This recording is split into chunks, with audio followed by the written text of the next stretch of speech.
আসসালামু আলাইকুম। সংবাদে আপনাদের সবাইকে স্বাগত জানাচ্ছি। আমি ফিরোজ তোহা। শুরুতেই আরবে কেবলস সংবাদ শিরোনাম। ইন্নালিল্লাহ, আবারও মধ্যপ্রাচ্যে তৃতীয় বিশ্বযুদ্ধ ছড়িয়ে পড়েছে। দখলদারদের কোনোভাবেই ছাড় দিচ্ছে না ইরান। ইরান এমনভাবে কার্যক্রম চালিয়ে যাচ্ছে যে সবকিছু তছনছ করে দেওয়া হচ্ছে। মধ্যপ্রাচ্য জুড়ে ইহুদিবাদী ইসরায়েলকে চরমভাবে শিক্ষা দিচ্ছে। ইরানের ইসলামী বিপ্লবী গার্ড বাহিনীর সদস্যরা পরিস্থিতি এতটাই জটিল আকার ধারণ করেছে যে সবকিছু তছনছ করে দেওয়া হচ্ছে। ইহুদিবাদীদের যেখানেই পাওয়া যাচ্ছে সেখানেই খতম করছে ইরানের ইসলামী বিপ্লবী গার্ড বাহিনী। পুরোপুরি সবকিছু ধ্বংসস্তূপে পরিণত হয়েছে। আর এরই মাঝে আমাদের হাতে এসে পৌঁছেছে এই যুদ্ধের সর্বশেষ গুরুত্বপূর্ণ সবথেকে তাজা আপডেট সংবাদ আপনাদের জানিয়ে দিব। প্রথমে জানাবো আল জাজিরা বিশ্লেষণ, পারমাণবিক বোমা বানানোর অত্যন্ত কাছে ইরান। ইরান অনেকটা পারমাণবিক বোমা তৈরির কাছাকাছি চলে এসেছে। ইরানের হাতে যে সেন্ট্রিফিউজ রয়েছে সেগুলো মাত্র ৬০ বর্গমিটার জায়গার মধ্যে রেখে পাহাড়ের অভ্যন্তরে রেখে তারা গবেষণা চালিয়ে এই পারমাণবিক অস্ত্র যে কোনো মুহূর্তে তৈরি করতে পারবে। তখন আসলে পরিস্থিতি আরও ভয়াবহ আকার ধারণ করবে। এরপর জানাবো ৩ কারণে যুক্তরাষ্ট্রের সঙ্গে আলোচনায় বসবে না ইরান। যুক্তরাষ্ট্রের সঙ্গে দ্বিতীয় দফা আলোচনার ক্ষেত্রে ৩টি প্রধান বাধা রয়েছে বলে জানিয়েছেন ইরানের প্রেসিডেন্ট মাসুদ পেজেশকিয়ান। তিনি জানিয়েছেন যে আমরা এই ৩টি কারণে মার্কিন যুক্তরাষ্ট্রের সঙ্গে কোনরূপ আলোচনা করতে আগ্রহী নই। তারা আরও জানিয়েছে যে মার্কিন যুক্তরাষ্ট্র যেভাবে অন্যায়ভাবে আমাদের উপর আক্রমণ করেছে এটি আসলে গ্রহণযোগ্য হতে পারে না। পরিস্থিতি অত্যন্ত জটিল আকার ধারণ করেছে। এদিকে জার্মানিতে রেজা পাহলভির উপর রং নিক্ষেপ। জার্মানির রাজধানী বার্লিনে ইরানের নির্বাসিত সাবেক ক্রাউন প্রিন্স রেজা পাহলভির উপর লাল রঙের তরল নিক্ষেপের ঘটনা ঘটেছে। আজ এক সংবাদ সম্মেলন শেষে ভবন থেকে বের হওয়ার সময় তার উপর লাল রঙের তরল ছুঁড়ে মারা হয়। ঘটনাটি জার্মানির ফেডারেল প্রেস কনফারেন্স ভবনের বাইরে ঘটে এবং এই ঘটনায় তিনি চরমভাবে লজ্জিত হয়েছেন। এবারে জানাবো ভারতীয়রা শুধু মুরগির মতো ডিম পাড়ে আর বাচ্চা দেয়। ভারতীয়রা শুধু সন্তান জন্ম দিতেই যুক্তরাষ্ট্রে আসে বললেন ডোনাল্ড ট্রাম্প। অত্যন্ত লজ্জাজনক ঘটনা ঘটিয়ে দিল নরেন্দ্র মোদীর বিরুদ্ধে ট্রাম্প। এবার ভারতীয়দের নিয়ে কটাক্ষ করেছে মার্কিন যুক্তরাষ্ট্রের প্রেসিডেন্ট ডোনাল্ড ট্রাম্প। তবে এই নরেন্দ্র মোদী ট্রাম্পকে তিনি বন্ধু হিসেবে পরিচয় করিয়ে দিয়েছিলেন এবং তিনি নিজেকে ট্রাম্পের অত্যন্ত ঘনিষ্ঠ বন্ধু হিসেবে দাবি করলেও আসলে সবকিছু এখন নরেন্দ্র মোদীর ধুতি খুলে দিচ্ছে ট্রাম্প। এবং সর্বশেষ জানাবো শুধু গ্রাম নয়, ঢাকাতেও হবে লোডশেডিং। সংসদে বিদ্যুৎ প্রতিমন্ত্রী। আজ ৩,০০০ মেগাওয়াট বিদ্যুতের ঘাটতির আশঙ্কা বাড়তে পারে। লোডশেডিং জ্বালানি সংকটের কারণে আজ দেশে ৩,০০০ মেগাওয়াট বিদ্যুতের ঘাটতি হতে পারে বলে জানিয়েছে বিদ্যুৎ জ্বালানি ও খনিজ সম্পদ মন্ত্রণালয়। এতে লোডশেডিং বাড়ার আশঙ্কা রয়েছে বলে জানিয়েছে বিদ্যুৎ জ্বালানি ও খনিজ সম্পদ মন্ত্রণালয়। আজ মন্ত্রণালয় সভাকক্ষে বিদ্যুৎ বিভাগ আয়োজিত সংবাদ সম্মেলনে এই তথ্য নিশ্চিত করা হয়েছে। প্রিয় দর্শক, এতক্ষণ শুনছিলেন সংবাদ শিরোনাম, এবারে বিস্তারিত। তবে তার আগে বন্ধুরা অনুরোধ থাকবে এই সংবাদটিতে একটি লাইক দিন।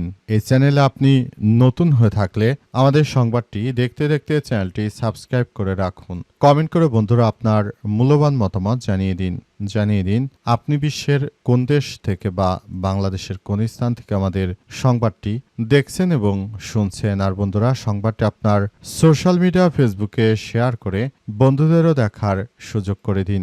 গাজা যুদ্ধে আপনি যদি নিরীহ ফিলিস্তিনিদের ভালোবেসে থাকেন কমেন্টে ইয়েস লিখে পুরো বিশ্বকে আমাদের এই সংবাদটি দেখার সুযোগ করে দিন। এবারে বিস্তারিত। আল জাজিরার বিশ্লেষণ, পারমাণবিক বোমা বানানো ইরানের জন্য কতটা সহজ। ইরান কতটা সহজে পারমাণবিক অস্ত্র তৈরি করতে পারবে এ নিয়ে নতুন করে আলোচনা শুরু হয়েছে আন্তর্জাতিক মহলে। বিশ্লেষকদের মতে দেশটির বিদ্যমান প্রযুক্তিগত সক্ষমতা, অবকাঠামো এবং এই প্রশ্নকে আরও গুরুত্বপূর্ণ করে তুলেছে নিয়ে আল জাজিরা সঙ্গে কথা হয়েছে টেড পোস্টাল। তিনি ইনস্টিটিউট অব টেকনোলজি এর বিজ্ঞান প্রযুক্তি আন্তর্জাতিক নিরাপত্তা বিভাগের ইমেরিটাস অধ্যাপক। সংবাদ মাধ্যমটি আজ এ সংক্রান্ত প্রতিবেদন প্রতিবেদন প্রকাশ করেছে। মার্কিন বিশেষজ্ঞ টেড পোস্টাল বলেছেন, ইরানের ইউরেনিয়াম মজুদ ভূগর্ভস্থ স্থাপনায় সংরক্ষিত থাকায় সামরিক হামলার মাধ্যমে তা পুরোপুরি ধ্বংস করা কঠিন হতে পারে। তবে তার মতে অস্ত্রমানের ইউরেনিয়াম সমৃদ্ধ করার জন্য একটি সেন্ট্রিফিউজ ইউনিট খুব বেশি জায়গা নেয় না। প্রায় ৬০ বর্গমিটার জায়গাতেই এমন স্থাপনা গড়ে তোলা সম্ভব হলে ছোট ল্যাবে এই ধরনের কার্যক্রম গোপনে পরিচালনা করা যেতে পারে। তিনি আরও জানান, সীমিত বিদ্যুৎ ব্যবহার করে একাধিক সেন্ট্রিফিউজ চালানো সম্ভব, যা ইরানকে দ্রুত উচ্চমাত্রায় ইউরেনিয়াম উৎপাদনের সক্ষমতা করে তুলতে পারে। বিশ্লেষণ অনুযায়ী ইরান ইতিমধ্যে এমন অবস্থানে রয়েছে যেখানে প্রয়োজন হলে অল্প সময়ের মধ্যে অস্ত্রমানের ইউরেনিয়াম তৈরি করা সম্ভব বলে সেখানে জানানো হয়েছে। দেশটির হাতে রয়েছে বলে ধারণা করা হচ্ছে। ইউরেনিয়াম প্রস্তুত করা সম্ভব হতে পারে। এছাড়াও ক্ষেপণাস্ত্র সহ প্রয়োজনীয় ডেলিভারি সিস্টেমও দেশটির হাতে রয়েছে। বিশেষজ্ঞরা আরও উল্লেখ করেছেন যে ইউরেনিয়াম ভিত্তিক পারমাণবিক অস্ত্র তৈরির ক্ষেত্রে পরীক্ষার প্রয়োজন নাও হতে পারে, যা প্রক্রিয়াটিকে আরও দ্রুত করতে পারে বলে নিশ্চিত করা হয়েছে। নতুন করে লেবাননের বাসিন্দাদের হুমকি দিল ইসরায়েলি বাহিনী। ইসরায়েলের বাহিনীর পক্ষ থেকে দক্ষিণ লেবাননের বাসিন্দাদের উদ্দেশ্যে নতুন করে হুমকি দেওয়া হয়েছে। দেশটির সামরিক বাহিনীর এক মুখপাত্র জানিয়েছেন, সেনারা এখনও দক্ষিণ লেবাননে তাদের অবস্থান বজায় রেখেছে। আজ আল জাজিরার প্রতিবেদনে এই তথ্য নিশ্চিত করা হয়েছে। সামাজিক যোগাযোগ মাধ্যম প্ল্যাটফর্ম এক্সে প্রকাশিত একটি মানচিত্রে ওই মুখপাত্র স্থানীয় বাসিন্দাদের নির্দিষ্ট কিছু গ্রামের দক্ষিণে বা আশপাশের এলাকায় যাতায়াত না করার নির্দেশনা দিয়েছেন। তিনি আরও জানান, লিতানি নদী এলাকা, ওয়াদি আল সালহানি এবং আল সালুকি অঞ্চলের কাছাকাছি যা সম্পূর্ণ নিষিদ্ধ। ওই সতর্কবার্তায় দক্ষিণ লেবাননের বাসিন্দাদের মধ্যে নতুন করে উদ্বেগ তৈরি হয়েছে। পরিস্থিতি ক্রমেই উত্তেজনাপূর্ণ হয়েছে বলে ধারণা করা হচ্ছে। এদিকে চলমান যুদ্ধবিরতির মধ্যে লেবাননের দক্ষিণ অঞ্চলে ইসরায়েলের বিমান ও ড্রোন হামলায় এক সাংবাদিক সহ অন্তত ৫ জন নিহত হয়েছে। লেবাননের রাষ্ট্রীয় সংবাদ সংস্থা এনএনএ ২৩ এপ্রিল প্রকাশিত এক প্রতিবেদনে জানিয়েছে যে লেবাননের আত-তিরি গ্রামে একটি গাড়িতে ইসরায়েলের হামলায় ভেতরে থাকা ২ ব্যক্তি নিহত হয়েছে। ইসরায়েলের সামরিক বাহিনী দাবি করেছে, লেবাননের সশস্ত্র গোষ্ঠী হিজবুল্লাহকে লক্ষ্য করে হামলা চালিয়েছে ইহুদিবাদী ইসরায়েল এবং তারা পুরোপুরি প্রক্রিয়াটি সেভাবেই করছে।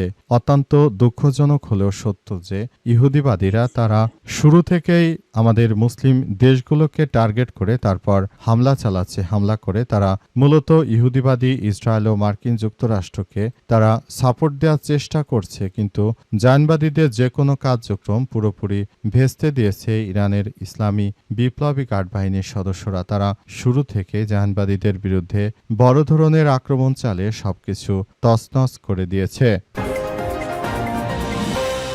জার্মানিতে রেজা পাহলভির উপর রং নিক্ষেপ।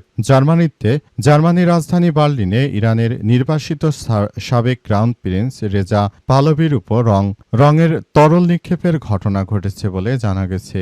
উক্ত তরল নিক্ষেপের ঘটনায় রেজা পাহলভি অস্বস্তি বোধ করেছেন বলে জানা গেছে। রেজা পাহলভি তিনি শুরু থেকে আসলে পুরোপুরি সবকিছু নিয়ন্ত্রণ করার চেষ্টা চালিয়ে যাচ্ছিলেন। তিনি তার কার্যক্রমগুলো চালিয়ে যাওয়ার মধ্য দিয়ে তিনি মূলত আসলে একটি দায়িত্বশীল জায়গায় থেকে পুরো পরিস্থিতি আসলে নিয়ন্ত্রণ করার চেষ্টা চালিয়ে যাচ্ছিলেন। পরিস্থিতি অত্যন্ত জটিল আকার ধারণ করায় রেজা শাহ পাহলভি তিনি শুরু থেকে আসলে এই কার্যক্রম থেকে সরে পড়েন। অবশেষে রেজা শাহ পাহলভিকে যে রং নিক্ষেপ করেছে তাকে নাকি আটক করা হয়েছে বলে জার্মান ভিত্তিক সংবাদ মাধ্যমের পক্ষ থেকে নিশ্চিত করা হয়েছে। সেখানে বলা হয়েছে যে আসলে রেজা শাহ পাহলভি অত্যন্ত নম্রভদ্র একজন মানুষ। তিনি ইরানের নির্বাসিত শাহ পরিবারের ক্রাউন প্রিন্স। তার উপর যারা আক্রমণ করেছে তাদেরকে ছাড় দেওয়া হবে না এই বলে জার্মানির পুলিশ উক্ত ব্যক্তিদেরকে আটক করেছে বলে জানা গেছে। রেজা শাহ পাহলভি যখন ইরানে ইসলামী বিপ্লবী গার্ড ইসলামী একটি বিপ্লব হয়েছিল তখনই আসলে রেজা শাহ পাহলভি তিনি পালিয়ে তারপর তার পরিবার সহ ইরান ছেড়ে পালিয়ে যায়। এই ঘটনার পরই তখন থেকে মূলত আয়াতুল্লাহ রুহুল্লাহ খামেনি তিনি ইরানের দায়িত্ব পালন করেছেন এবং দীর্ঘদিন ধরে তিনি ইরানকে আধুনিক করার অনেক প্রচেষ্টা পরিকল্পনা হাতে নিয়েছেন। ইরানকে একটি সুন্দর রাষ্ট্র হিসেবে গড়ে তোলার জন্য তিনি অনেক বেশি ভূমিকা রেখেছিলেন। আর যারা শাহ বংশ ছিল তারা সবাই আসলে সৌদির মতো প্রিন্স ছিল, অর্থাৎ সৌদি যেমন রাজতন্ত্র ছিল ইরানেও একই অবস্থায় রাজতন্ত্র ছিল। তাই ইরান থেকে এই রাজতন্ত্রকে উৎখাত করার পরই মূলত আসলে সবকিছু এভাবে চালিয়ে যেতে থাকে। ভারতীয়রা শুধু সন্তান জন্ম দিতেই যুক্তরাষ্ট্রে আসে।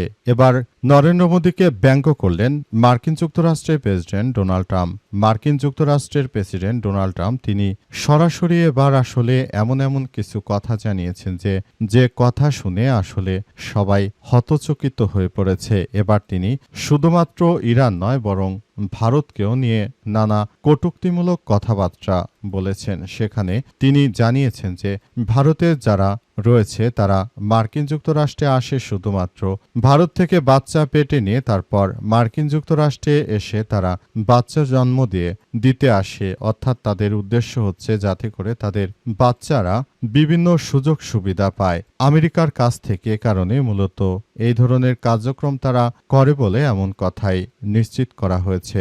নরেন্দ্র মোদীকে কটাক্ষ করে মূলত এই কথা জানিয়েছে মার্কিন যুক্তরাষ্ট্রের প্রেসিডেন্ট ডোনাল্ড ট্রাম্প। তিনি শুরু থেকে আসলে কথাগুলো বলে আসছিলেন এবং অবশেষে এই কথাগুলো বলার মধ্য দিয়ে তিনি এবার ভারতের কুখ্যাত সন্ত্রাসী নরেন্দ্র মোদীকে খোঁচা দিয়েছেন এবং তিনি দেখিয়ে দিলেন যে ভারত একটি হিন্দুত্ববাদী রাষ্ট্র। তারা শুধু নিজেদের স্বার্থ ছাড়া আর কোনো কিছুই করে না।